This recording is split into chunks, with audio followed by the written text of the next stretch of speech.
Туғандар, тағы бір жолы ассаламу алейкум. Қысқасы консулға бардық. Санкт-Петербург шарының, түсінікті болсын, қайсы консул деп тағы болбасын. Санкт-Петербург шарының қырғыз посольствосына бардық та, консулға. Барғанда ал жақтан Талай деген байке бізді тосып алды дағы. Ошол жақтан реестр маселесі бойынша кантип чыгуу, эсте чыга албай, жетише албай калса эмне кылыш керектиги жөнүндө баарын толук маалыматын айтты. Себеп дегенде видео узакка чозулуп кетти. Биринчи видеобуздун өзү эле бир 26 мүнөт, почти жарым саат болуп кетти. Бардык убактыңыздарды бөлүп, ошонун баарын көрүп коюңуздар. Себеп дегенде жетишпей калса чыгып кетиш керектиги жөнүндө ал жерде толугураак маалымат айтылды. Туугандар, ошол анан биз дагы реестр боюнча тапшырып келдик, документтердин баарын. Азыр келип текшерсек, реестрден чыгып калбыз. Бул это не факт, туугандар, могу именно 30-на чейинче. Себеби каждый 2 сааттан 4 саатка чейинки аралыкта обновление болуп турат экен, туугандар. Ошого колдон келишинче кайрап аракет кылып документтерди подавать этип тапшырып реестрден чыкканы жөнүндө баягы кагаз берет го, результат. Ошону алып коюңуздар, туугандар. Чтобы кийин реестрге кирип калсаңар, маселе жаралып калбаш керек да. Ошондой болуп атат, туугандар. Анда эмесе мындай көп созбой эле коеюн, туугандар. Ошо бул жакта Талай байкенин сүйлөгөнүн коюп коеюн. Ошонун баарын толук көрүп чыгыңыздар, туугандар. Реестр боюнча азырчы биз Невский районунан келип атабыз. Тиешелүү эмес экен бул бала. Именно ошол боюнча берет экен.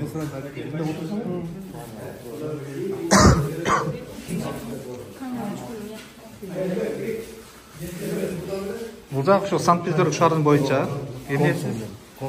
Консул. Жок, мен өчүрбөшүм керек болду да. Кимге? Жарандаргачы сиз азыр бул жерде бир 15 эле жаранга түшүндүрмө берип атасыз да.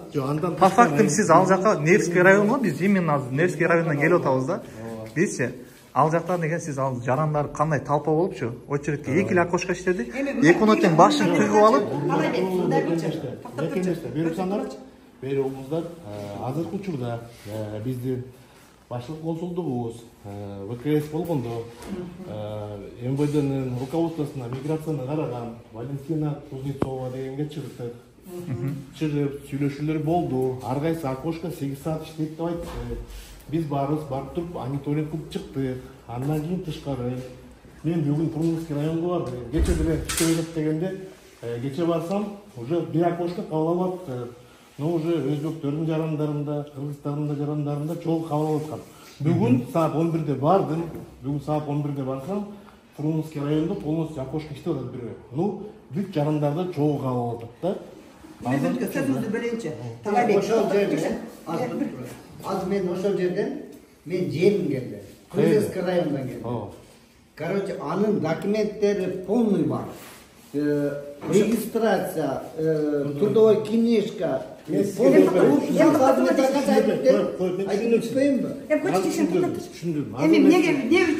биздин кыргыз жарандардын документтери болсо, биздин кыргыз жарандардын документтери барлары да жоктор дагы 3 айга рекске кирип атат. А биз өзү Питерде болгонбуз. Эсептегенибизде эч канча адам жок. 500 адам бар. 500 неме? Мен баарын документти түшүндүрүп берейин. Отырсаңыз, каныбызда 5 окошкага барып атасыңар. Кына, сен айтып атасыңбы? Премнумадыр сени? 2 саат кабыл алып атат. Саат 11-ге. Анан бир азыркы учурда сүйлөшүүлөр жүргөн, бүт окошко кабыл алат деп айтты. Ну, алар өзүнүн мыйзамы менен ишин алып баратышат. Биз аларга сурануу, өтүнүч менен кайрылдык. Биринчиден. Экинчиден, биздин өзүбүздүн жарандарыбыз ошо ар кайсы өзүнүн районуна барганда, өзүнүн документтерин алып барганда, сиз айтып атасыз го, меники баары тегиз депчи. Алар бүт баарын эмес, бүгүнкү күн эмес, 3 айлык эмес, 2 жылдын ичинде болуп аткан миграция саясатынын баарын общий алып туруп текшерип атышат. Ал жерде өткөн жылдары 90 күн, анан 180 күн деген бар болчу закон чыккан. Анын, например, эч ким контролдогон жок эле ошол учурда. Например, силер 90 күн Россия Федерациясында жүрсөңөр, анда силер 180 күн Кыргызстанда жүрүш керек болчу да. Кыргызстанда болбосо деле Россиядан чыгып. Бул деген 6 ай. эсепке келгенде 180 күн. Андан кийин кайра киришиңер керек. Силер, например, азыркы учурда, ошол учурларда бияктан чыгып 3 сааттан кийин кайра кирип аткансыңар. Ошонун баары түшүп атат реестрдин өзүнө. Биякта компьютерге түшүп атат да. Андан кийин биякта өзүңөр билесиңер, санариптештирүү аябай күчтүү. Алдыга өнүгүп кеткен. Андан кийин компьютерден чыгып атса, силерге азыркы учурда ошол биринчиси. Экинчиси, документи туура болуп туруп эле кайра кирбей калгандар. Азыр баарыңардын телефондоруңарга сообщение келип атат. Телефонуңардын баарын азыр биринчи блокко салабыз. Ошол аделе бир эмес. Через, если даже силер законно жүрсөңөр, силсиңар колуңарда болсо деле, ошо, например, сим-картаны, например, сатып алып МТСтен деп коелу, например, ачык эле сөз. МТС ошону өзүңөргө регистрация убактысыңарда все равно реестрге киргизип атыптыр азыр. Анан кийин силерге дагы түшүндүрүп кетейин. Могу бардык документиңер менен алып барып туруп ошол жерге турардын астында силердин бияктын Россиянын Федерациянын мыйзамы боюнча биз биякта жүргөндөн кийин баардык баш ийишибиз керек. Ошо биздин жашаган жерибиз менен өзүбүздүн иштеген жери дал келиш керек да. 95% биякта жүргөн кыргыз жарандардын документи иштеген жери дал келсе, жашаган жери дал келбейт. Себеп бир жерде регистрация болуп, жашаган жери башка жер болот. Ошол үчүн силер өзүңөрдүн районуңар менен окошкага барып атканыңар менен үйдүн ээсин чоң алып барышыңар керек. Же ошол госуслуганы силерге талон алып бериш керек. Силерди үйдүн ээси тааныбаса, анан кийин мен могу жакта регистрация менен барсаңар, ошондо кант түшүнсө болот да, ошону алар койбойт, соответственно, койбойт. Ошондо силердики баары дал келиш керек да, жашаган жериңер, эмеңер деле, регистрацияңар деле. Анан кийин мурунку жылдары деле өткөндө 2 жолу штраф калгандар, или, например, такси менен алектенгендер, такси ишин бул. Ошо, например, машине штрафка түшүп калса, бул эчтеке эмес, машинеге таксопаркка берет. Ну, ГАИ кызматкерлери тосуп, силердин праваңарга штраф жазып берсе, ошондо силердин, например, 2 штрафтан кийин силер чорный списокко киресиңер, чыгып кетишиңер керек болот. Анан кийин булардын баары эле азыр кыргыздын жарандары обращение кыласыздар. Обращение кылганда эле, например, өзүңөрдүн документиңер туура болсо, мыйзамдуу болсо жүргөнүңөр бул жерде. Анда барып спокойно эле окошкадан аласыңар. Если регистрацияңарга эшик болсо, чын эле айтканда, жалпак тил менен айтсам, бир жерде жашап туруп, регистрацияңар башка үйдө болсо, эртең үйдүн ээси силерди тааныбаса, ошол жерден биринчи тоскоол бар. Экинчиси, дворник болуп, регистрация болуп, такси кылып жүргөндөр бар. Такси болуп, жумушка кирип алып туруп, пекарняда иштегендер бар. Мен түшүнүп атам. Ну, бияктын закону боюнча, Россия Федерациянын мыйзамы боюнча, ал туура келбейт. Мындай кылып койсу, баары уксунда. Анан кийин биякка биз келгенден кийин өзүбүз мыйзамдуу жүрүшүбүз керек да. Бияктын мыйзамына баарыбыз баш ийебиз. Азыркы учурда РКЛ боюнча бул жумушту бүт генеральный конституциялар, посольстволор алып барып атат. ВКСте туура эле биз талап кылып суранып атабыз да. Себеп азыркы учурда болуп аткан Россия Федерациясында мыйзам жана миграция саясатында чоң өзгөрүүлөр кирди. Мындай айтканда күчөтүлбөй тартып да. Анан кийин өзү баары туура болсо, анан кийин тиги окошко ачылбай койсо, генеральный консулствонун тиешеси бияка жок. Биз өз ишибизди кылып атабыз. 4 эле консул бар. Мен жазып атабыз, 4 эле консул бар. Генеральный консул, 3 консул да. 28 000 мигрант бар. Северо-западный федеральный округда. Биз каягына жетишебиз да. Биз жүргүзүп, например, берүүбүз кандайча 18 район бар. 18 район бар. 18 райондун баарын талдоосун жүргүзүп, бул биздин Telegram каналда, анан кийин атайын РКЛга кирген группалар бар, миңдей киши бар ошол жерде. Ошонун баарын биз маалымат катары жөнөткөнбүз. Ал группалар атайын силер анын ичине чабышсын эмес, ошол жактан маалыматты алып туруп, ишти алып барсын деген да. Анан кийин бияка келип алып туруп, мени кабыл албай атса, документиңер туура алып берип туруңуз. Суроолор болсо жооп берем мен азырчы. Бияка келгенден кийин мен силерге буну түшүндүрүп берейин. Бул нерсе бүгүн эле башталган жок. Жаңы жылдан кийин баштап туруп 5-февралдан күчүнө кирет деген баарыңарда эле маалымат бар. Ошол күнүнөн баштап силер өзүңөр барбай, чоюп бүгүнкү күндө мына 2 жума калды дегенде келип алып Франция келип атат да. эми бериңиздер. Азыркы учурда булар өзүнүн аларга деле, силерге деле Кыргызстандын жарандарына убакыт берип туруп, документтеңер жөндөт дегенде алар деле өзүнүн жанагы реестрин деле түздөп кабына келтирип аткандан анан кийин биздин жарандар азыркы учурда түшүп калды. Даже айтып кеткенде азыркы учурда болуп аткан изменениялар боюнча айтып кетейин. Могу жаш балдар деле түшүп калды да, 6 жашка чейин жетелектер. Аларды биз атайын суранып, биздин Генкосунун колу менен Москва аркылуу жөнөттүк. Биякта келген, кайрылгандарға списание. Алардын азыр эми чечимди Россия Федерациясынын атайын укуктуу органдары чечет да. Анан кийин мындай карап келгенде алардын 2 жашка кирип калган маалыматы канча кирип калды деп айтсаңар, Россия бияктан төрөлгөндөн кийин 1 жылдан кийин силер чыгып атпайсыңар. Бул жерден, например, справканы выезда на родину СВС жасап туруп, чыгып барып туруп, кайра Кыргызстанда паспортун жасап туруп, загран паспортун менен кайра киргенде силер уже паспортун менен жаран катары кирип атат, 1 жашар болобу, 2 жашар болобу. Ошонун негизинде бул уже реестрге компьютерге түшүп атат да, миграционный картаны. Анан кийин миграционный картаны уже компьютерле адам колу менен санабайт эч ким. Биякта бизден тышкары башка жарандар деле бар, өлкөлөрдүн. Тажикстан, Өзбекстан, Казакстан, Белоруссия, Белоруссиялар братский республикада өзүнчө бөлүп койгон да. Могу реестрге келип түшкөндөчү бул нерсе уже көптөн бери башталып туруп иштеп турган жумуш болчу да. Силердин, например, трудовой миграцияда жүрөсүңөр да. Бул ишти мурун эле Министерство труда и миграции деген бар. Ошол нерсе чечиш керек болчу. Өз убагында анча-мынча моменттер кетип калып, азыркы учурда могунун баары биздин, например, генеральный консульство посольстволордун башына келип түшөт. Анан кийин бизди күнөөлөгөндө келип алып туруп, могу жерде Россияда бизди 2-чи окошко кабыл албай, түшкө чейин кабыл алды деп айтып койгон менен алардын деле мен барып сүйлөшсөм, алардын реализациясы кече мурда күнү башталды. Алар департамент болду, бөлүнүштү миграциясы. Алардын штаты жетпей атат дейт. Ар кандай нерселер айтып атат. Эми мен барып туруп силерге эчтеке деп айта албайсызбы? Биз өзүбүз иштеп атпайбызбы? Биз даже миграцияны мен өзүм барып кече, например, кече эмес, постоянно даже биздин телеграм каналдан карагыла. Талдоо өзүңөр деле жүргүзгүлө. Мен барып ошо биздин мигранттар бияка келбегендерге барып өзүм жолугуп түшүндүрүп берем да.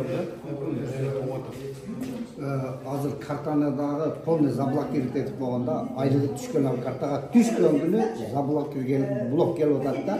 Азыр полный замораживать этип иштейт. Азыр чыгара албайт. Ошого жардам бере аласыңарбы? Азыр учурда силердин картаңар блокко түшсө, 1 айдын ичинде 30 000 рубльда алышыңарга мүмкүнчүлүк бар. Анан кийин РГЛдан чыккандан кийин өзүңөр документиңерди реттеп алып туруп, регистрацияңар бар реттелгенден кийин РГЛдан чыксаңар, сенин картаңар разблок болот. Тыйын дагы чыкпай атат азыр. Картаны паспорттун негизинде барасыз. Паспорттун негизинде барасыздар. Наличие чыкпай атат азыр. Банкка барасыңар. Чыгарат. Мына 2 күн эме жүрүп чыкпай атат. 70 чыгарбайт вообще. Айырга бардым, берге бардым, даже салып көрдүм, өздөрүнө кайрылып чыгарбай атат. Барып туруп, банкка барып туруп, кайрылып туруп, паспорт менен 30 000 сом. Өзү бар. Счеттун немесинде 30 000 салым акчаңа укуктуусуңар. Азыр Орусия Федерациянын анча-мынча органдарына биз кат жөнөтүп эле, азыркы учурда кат жөнөтүп жолдоп күтүп атабызбы ответтеринчи. Булардын өзүнүн убактысы бар, мөөнөтү бар чечкенге. Биз барып туруп, ач деп айта албайбыз. Наоборот, Жок, мен бир эле суроо бермейинби? Азыр 30-на чейин берди, туурабы? Срокту. Күнүгө 1 жумада бир эле жолу принимать эткен любой эми райондо, туурабы? Жок. Кандай эмес? Кандай? Бир эле күн эмес, бир окошко кабыл алып атат кээ бир райондордо. Кээ бир райондо штаты жетпегенге жараша 3 саат, 4 саат кабыл атат. Күнүгө кабыл атат. Эми ушуга чейин бир район жумасына бир эле жолу среда күнү 2 саат кабыл алчу. Ошол жака 2 саат кабыл алчу дегенде киргенде, аяка Өзбекстандын да, Тажикстандын да, Кыргызстандын да жарандар барчу. Бүгүн биздин демилгебиз менен, биздин өтүнүчүбүз менен, биздин суранычыбыз менен булар күнүгө иштетип атат да. Кээ бир райондор күнүгө иштеп атат. Например, кээ бир райондорунда түшкө чейин иштеп атат да. Но күнүгө иштеп атат да. Күнүгө иштеп атат дегенге сиз факты менен айта аласызбы? Мына бүгүн биз барып келдик. Бул киши мен 150 киши тиякта калды. Невский райондо. Вот Невский райондо бүгүн түшкө чейин, мен сизге факты менен айтам. Бүгүн түшкө чейин иштешти. Алар түшкө чейин иштеп туруп жабылды. Алар боюнча мага деле чалышты, түшкө чейин иштеп туруп жабылды депчи. Ну, например, кечиресиз, мен генеральный консульство Кыргызстан. Вот именно сиз азыр точно айта албай атасыз. Российский Невский райондо мен жумушты алып барып атам. Мен точно айта албайм. Ким айтат анда? Ким карайт аякта? Каякта? Невский райондун именно миграциясы начальниги, полковник там Зубов кой, Зубенко, ошонусу карайт. Жок, азыр биз аларды карай албайбыз биз биякта. Жок, карай албасаңыздар дагы сиз азыр башка бир эмелергечи райондорго беребиз деп атасыздарбы? Жок, башка переговордор болду, сүйлөшүлдү деп атасыз. Сүйлөшүлгөн күнүгө иштеп атат деп атасыз. Күнүгө 2 саат болсо деле, 3 саат болсо, алар өзлөрү тактайт да, но бизге берген маалыматы боюнча булар күнүгө иштейбиз деп. Азыр Фрузенскийден комментарий жазды да. Туура түшүндү. Комментарий эмес. Күнүгө иштегендер. Жок, мен күнүгө иштегендей болгондой, мен, например, кат жөнөтүп суранабам. Кат жөнөт деп суранып, мен бүгүн барып туруп жолуктум. Пулинский районуна барып туруп сүйлөштүм. Пулинский район. Урматтуу бир туугандар, бул күндө РКЛ менен мен плотно заниматься этим жалгызмын, например. Калгандары бизде эконом дипломатия деген бар, политдипломатия деген бар. Эртең биздин комиссия, правительственный комиссия келди. Комитет келди. Жолугушууга. Жетишпей атасың. Бул кат жүзүндө дагы чоңураак эме ачканга эме бере аласызбы? Не сурайымга? Жетишпей атсаңыздар. Берүүңүздар. Жаштар бар, эмне үчүн жардам чалбайсыздар? Жетишпей атсаңыздар. Ал жөнөкөй 5 жөнөкөй иштейт. Жок. Анан кийин алар мыйзам жолдойбу. Россия Федерациясынын Талайбек, угуптур. Силер жетишпей албай атсыңар. Биз өзү таможный союзда болсок, анан жалаң кыргыздардан азыр 500дөн ашык адам ыйлап жүрөт. А биз мына азыр нанга акчабыз калган жок. Себеби биздин карталарыбыз жок. Биз болгону картага гана акчабыз салчу. Анан биз эми эмне кылып жашашыбыз керек? Биздин жетишпей атат. Түшүнүп атам. Таможный союзга кирген маселе боюнча могу жылдын башынан канча встречалар болду, ошол жерде Министерство труда, миграция, биз таможный союздабыз деп туруп маселени чечиш керек болчу. Анан кийин Россия Федерация бизде январь айынан баштап ушул күнгө чейин 4 ай толугу менен мүмкүнчүлүк берген, өзүбүздүн документтерибизди реттеп туруп, ошол жакта трудовой договорго турган. Силерге бизге преждение бергенден кийин силер ушуна интернет деген көп, ошого чейин мына түшүнбөгөн калктар бар. Биз түшүнбөйбүз, карапайым адамдарбыз. Силерге предупреждение, ушундай немеңер жабылат, Сбербанкыңар жабылат, кыргыздар силер ушундайга киресиңер деп бизге эмнеге силер ушуларды бербедиңер? Эмнеге бербедиңер ушул нерселерди? До конца. Кандай дейт? Силер ушуну заранее билген экенсиңер да? Ушуну эмнеге силер азыр эмне деген көп? Хорошо, Гүлмира. Гүлмира же, сиз эми биз ачка калганда эмне болуш керек? Берип коюңуз. Гүлмира же, сиз моюнка канчанчы жолу келип атасыз? Мен ушу балам тууралуу келип эле калдым. Качан келдиңиз биринчи жолу? Биринчи жолу качан келген эмес, мен былтыр балам тууралуу каттап эле. Ошо сиз бияка келбесеңиз, мен Гүлмира же каякта жашайт деп барып. Мен бир Гүлмира ойлогон жокмун. Бир Гүлмира өзүм ойлогон жокмун. Элдер ушунга чейин силер кабарда болсоңуздар. Сиз айтып койсоңуз, Чоңуйга түшүшүбүздү силер билгенсиңер. Немелерибизди карталарыбыздын чоңуйга түшүшүн силер кабардасыңар. Эмнеге ушуну биздин кыргыз жанандарына неме бербедиңер? Бизге телефон деген бар, TikTok деген бар. TikTok менен адам жетишпесе эмне үчүн силер өзүңөр жаштардан кадр албай атасыңар? Берилгүңүз. Бизде официальный телеграм канал бар. Сиз атайын келип алып туруп, могу жерде скандал көтөрүп, анан кийин Кыргызстандын жарандарынын жардам берип аткан ген консульствосунун ыңгайын суроолору менен келип туруп TikTokко чыгарам деген. Жок, мындайсаңыз. Мен TikTokко чыгайын деген ниетим жок. Мен ниетим жок. Коңуздар, урматтуу жарандар, азыр могу жердечи бүт эменин баары, бүт мыйзамдуу биякта сакталгандыктан өзүңөрдүн ичиңерде силер өзүңөр билесиңер, силер каерде жашайсыңар, регистрацияңар туура эмесиңер, өзүңөр билесиңер. Андан кийин силер чогуу. Мен акыркы суроону берип койбоймунбу? Чорный список Кыргызстандын ген консульствосу, вообще Кыргызстандын посольствосу. Суроону бериличи. Биздин орустар. Орустар бизди алып Эми бияк угуп коңузчу. Койсоңуз. ошо реестрге жүрүп калган адам, мисалы үчүн азыр Кыргызстанга кетсе 3 айга, ошо 3 айдын ичинде тиги картасы разблокировка болобу? Аны мен силерге ачык эле айтам, так айта албайм мен силерге. Картаңа разблокировка болобу, болбойбу. Аны, например, официальный ответти келгенден кийин, ошо карта заблокировкалар 5-февралдан кийин башталат. Ошонун ответти келгенден кийин мен силерге так жооп бере алам. Могу жакта момундай келди депчи, азыр ага чейин кагаз келмейинче мен силерге кайсы эмени жооп берем. Сиз суроо бергенсиз, Telegram каналдан сиз ошону жооп айтасыз. Жок, Telegram каналда силерге бул деген информационный канал. Информационный каналга кайрылып атабыз. Айтып атабыз. Аякта подписчиктерибиз бар. Андан тышкары эркек. Telegram канал эмне деген канал? Эми көпчүлүгү билбейт, ошону жөн эле Генеральный консульство деген эле жүзүндө менин өзүмдүн личный страничкам эмес. Жок, эми негизи жалпыга маалым болуш керек да бул нерсечи. Генеральный консульствонун Кыргызстандын Алай, азыр айтып атпайсыңбы? 30 миң чыгарышкан неме калды. Азыр мына аягын чыгарып бермечи 30 миң деп. Азыр силер айтып атпайсыңар? Чыгарып берген неме. Жок, түшүндүм. Кайсы банк? Азыр Сбербанк. Сбербанк. Az koşulan çıkarıp vermek düşündüm buna. Мына мен барган жер. Şu доказательство olsun da şu neredekiler. Акыркы суроону берип коеюн, ошо менен жыйынтайды. Азыр 30-на чейин сурап берди го. 30-на чейин жетишпегенде эмне кылат? Ошону эле жок. Чыгып кетиш керек. Башка вариант жок, туурабы? Жок. Эми Россия Федерациянын мыйзамы менен өзүңөрдүн документтер менен кимдики выдворение болгон, кимдики нарушениясы болсо, бияктын мыйзамынан жакшыраак окугуларды карагылады. Действительно кире алсаңар, булар эч кимге тоскоолдук кылбайт. Азыр өзүлөрү Россия Федерациясына кадровый голод башталды. Анда реестрге түшүп 30-на чейин жетишпей калып, физически жетишпей калып, чыгып кеткенден кийин 3 айдан кайра кире алышына толук маалымат жок. Толук маалымат жок. 3 айдан кийин кайра кирет деп мен сен айтып албам. 9 айды мен так айтам да. 9 айдан кирсе болот. 9 айдан кийин кирсе болот. 1 жылдын ичинде 3 ай болосуңар бу жерде, 9 ай чыгасыңар. 9 айдан кийин кирсеңер болот да. Азыркы учурда айтып кетейин силерге мындай. Ушул момент менен пайдаланып мошенниктер иш кылып атышат. Акчага. Мошенниктер акчага аларга ишенбегиле, эми силер берип туруп силерге алып келсе десеңиз алардын жасап берген миграционный картасын жана разрешениясын же тааныбасаңар үйдүн ээсин, ал деген уже мыйзамсыз болуп калат да. Ал алдамчылык менен силер сатып алып атасыңар. Ошолорго жол бербеш керек. Бул биринчиси, экинчи. Кайсы орус бизди киргизип эле ушунчалықты биз сурасак жашап барат анан. Жотсам не? Siz 95% Kırgız'ın biyakta жүргөн миграциясы баары жашаган жерине коюлбайт. Регистрациясы дал келбейт.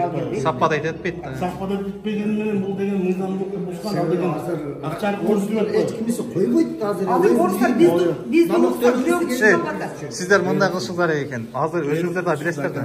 Эми мен 90 күн биякта болгондон кийин 9 ай чыгып кетиш деген ал деген действительности мыйзам менен да. Анын ар бирөө өзүнүн жүрүм турумуна карата документин карап туруп мелшет. Анан кийин бияктан угуп койгула дагы бир жолу. Азыр силер бу жерден кийин эме бүткөндөн кийин эркек бүткөндөн кийин кармап баштайт да. Кармап баштаганда могу айтып атпаймынбы? Поддельная регистрация боюнча кармалып калсаңар, уже 327 статья менен иш косуп койт да. Подделка документов менен иш косуп койт да. Андан кийин сырно штраф менен силерди чыгарып ийсе делечи соттолгон деген эме калат да. Эртең бияктан Кыргызстандан чыгып алып, Россия Федерациядан чыгып алып туруп барып туруп тиякта иштейм дейсиңер. Же бала бакыраңар жумушка кирем дейт. Ошол учурда бияка Россияга запрос келсе, апелляция соттолгон деген болсо уже жакшы жумушка кире албайт. Ишке албайт, гос жумушка кирбейт. Гос жумушка кире албай калат. Ошол үчүн ошо өзүңөрдү эле ойлой бербей, бала бакыраңарды да ойлоп туруп, биякта жүргөндөн кийин бияктын мыйзамына биз баш ийишибиз керек. Чыгып кеткенге Анан кийин Siz жанагы менен миграционный фальшивый печать менен эме болуп калды да, реестрге түшүп калган. Ошол эгерде штраф төлөп эле чыгып кете турган болсо эмне болот? Сотко ашып кетеби жок. Жок, если сиз фальшивый менен түшүп калсаңарбы? Фальшивый менен түшүп калсаңыз сизге иш козгоп коет. Ошондо эми азыр текшертип көрдү дагы башка эч жака бара элек чыгып кетсем болобу деп суранып атат, сурап кетчү. Текшертип көрсөң, кармалып элекпи? Жок, камера кармалып элек болсо чыгып эле кетсин. Конечно. Андан кийин керек. Силер, например, фальшивый менен кармалгандан кийин уже силерге 3 жыл, 5 жыл, 10 жыл киргенге мүмкүнчүлүк болбойт. Берде тиричилигин алып кетиши мүмкүн. Бирөө калып, бирөө иштеп калышы мүмкүн. Андан кийин соттолду деген эмелери кереги жок. Мына азыркы учурда Кыргызстандын ичинде деле соттолгондор аныкталса, даже жогорку кеңеште отурса деле жумуштан алып коюп атат. Мандаттарын ишет атат. Ошондо эле сенин балдарыңар эртең жакшы жумушка барып орношом десе, келечегин ойлосоң. Соттолгондон кийин бияка запрос керек да. Запросту неме штраф кирбейт. 18 менен силерди штрафовать этип туруп элечи. Административный правонарушение чыгарбайса, ал деген эчтеке болбойт. Андай. Но если силердики уже жана поддельная регистрация болсо, если ушунчалык эле поддельная регистрацияга колуңарда белгилүү болуп турса, андан көрө бүгүнкү күнү азыр эле ошону тутуп эле жоготуп эле чөнтөгүрдөн чыгып калып туруп, экспертизадан чыгып калса, силерге иш кошуп коет да. Андан көрө жоготуп алдым деп туруп эле 18 менен эле административный правонарушение менен 5000 сом штраф менен эле принудительный же самокат деп коет азыр. Өзүңөр билет алып туруп чыгып кетсеңер, эртең келесиңер, анан кийин эртеңки күндө келечегиңизде бала бакарыңар. Эми ол азыр гражданствосы келечеги Россия, анан берки жолдошунуку Кыргызстанда, СНГ. Анан ортодо ЗАГС бар, бала чакасы бар. Алар да реестрге түшүп калды, алар эмне болот? Азыр меселерге алып түшүндүрүп коем. Бир жолдошу Российский Федерация болсо, анан кийин баласы Россиянын жараны болсо, то бул жерде кормилец атасы болуп атса, реестрге түшүп калса деле, сотко деле эметип калса деле, сотко, например, чечими менен апелляционный 10 күн бар, ошонун ичинде кайра сотко берип, адвокатты жалдап, ошондо өзүнүн, келинчегим Россиянын жараны, балам Россиянын жараны, мен жалгыз кормилецмин деп сот аркылуу уже адвокат жалдап, өзүнүн укугун коргоп туруп эле чыгарыш керек да. Ошондой эле жолу бар. Ну, ошол учурда деле аны подписка кылып чыгарышы деле мүмкүн, единственный кормилец деп соттон. Ошонун эле операционный периоддун ичинде кылыш керек да. Же сотко ашырбай да. Же жок, сотко ашырбай деген азыркы учурда момундай болуп атат да. Эркек айылда киргенден азыр полиция кармайт. Полиция кармагандан кийин 48 саатты полициянын жетекчиси, УМВдин жетекчиси, ошонун орун басары, ошонун колу менен 48 саатты кармалат. 48 сааттын кармалгандан кийин все равно сотко алып барышат. Сотко алып барганда, ошо сотко барганга чейин арызын жазып туруп, мен өзүм чыгып кете берем десе, анда бияктан өзү сопровождение менен чыгып кетет деген кагаз менен ошо эмесин алат да. Билетин алып туруп эле чыгып кетсе болот да. Если аны жазбаса, то муну соттун токтому менен 90 күнгө чейин алар Красное Село, центр содержания иностранных граждан алып барып туруп киргизип коет. Ал центр содержаниянын ичинде 10 күндүн ичинде апелляционный момент, если ким калам десе, өз эркини менен семейный положениялар ошондой болса, сотко берип туруп оспаривать этет да. Оспаривать этпесе 10 күн рабочий күн күчүнө киргенден кийин уже анан кийин уже Россия Федерациясынын өзү бияктан чыгып туруп, акчасын алып туруп, эсебинен, өкмөттүн эсебинен уже Кыргызстанга чыгарат да. Но ошонун ичинде жанагы көбүнчө биз кармап аткандардын баары фальшивый документ менен түшүп калат. Анан кийин силер чайса урматтуу туугандар, могул жерде турган эмелер, биздин биякта турган активисттердин группалары бар. Өзүңөрдүн угуп жүргөн соң ошол жерден маалыматты алыш керек болчу деп жөнүнө келип биякта текшергенде азыр эң хороший информация болду да, мына бала азыр жөнөтөт, кыргыздардын көбүнө тарайт. Ошондо бүт баары угат, баары жогу. Ушул жакшы иш болду да, мына ушул. Буну азыр тартылганы жакшы болду да. Бул нерсени, мен көп нерсени азыркы учурда силер келип алып туруп эле могул ошол информацияны сиз деле иним, атыңыз ким? Султан. Султан, фамилияңыз ким? Анарбаев. Анарбаев Султан. Вот сиздер, например, активистмин, блогер десеңиз, сиздин деле жумушуңузду алып бараткан жумушуңузду мен деле, например, колдойм. Себеби сиздер биздин жөнөкөй мигранттардын ортосунда көпүрө болушуңар керек да.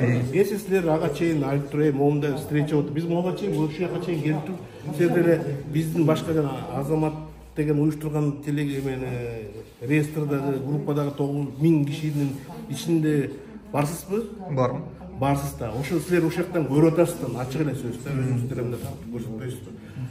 Көрүп атам, о генеральный консульствого чакырып, ушул жерден түшүндүрүү иштери болуп атат деген угуп атасызбы? Бизде мондай болуп атат да. Жооп бериңизчи, суранам сизге. угуп атабыз. Просто эми бул жердечи, ал жерде өтө көп SMS болуп кетет дагычы. Биринин сөзүн бири укпайт да, ал деген бир группада. Анан живой келгендечи, элдин ою ар башкача. Мен сизге азыр айтып коеюн. Ошонун баарын эле, ошол группанын баарын создавать этип, ошолор менен чогуу биргешлешип жумушту алып барганыбыз бизбиз. Демилгечи бизбиз. Ошону Кыргыздын жарандарына жеткизебиз деп кылып атканыбыз. Анан кийин биякта биз бекинип алып отурган жокпуз. Баары эле эметип атабыз. Но мен силерге айтып коеюн, ошол жерде сиз группада бар экенсиз. Ошол жерде билесиз, например, биякка кабыл алып атканыбызды. Келип өзү чакырып келип, балдардын документтерин алып биякта кагаз аркылуу жолдотобуз деп туруп. Баякыда мониторинг болуп, баарыбыз кыдырып, могу касса, могу окошко мынчада иштейт, могу окошко мынчада иштейт деген баарын биз жөнүндө бияктан отуруп алып телефондон сүйлөшпөй барып кыдырганбыз. Сүйлөшкөнбүз, жолугуш иштер болгон. Жолугуш иштерден кийин өзүнчө кылып атса, мен, например, жерде эчтеке контроль болбойм. Биз, например, только жолдонуп же суранып алат экенбиз. Ишенесиңер, биз барып суранып атабыз, кыргыз эл үчүн мен мындай кылган да.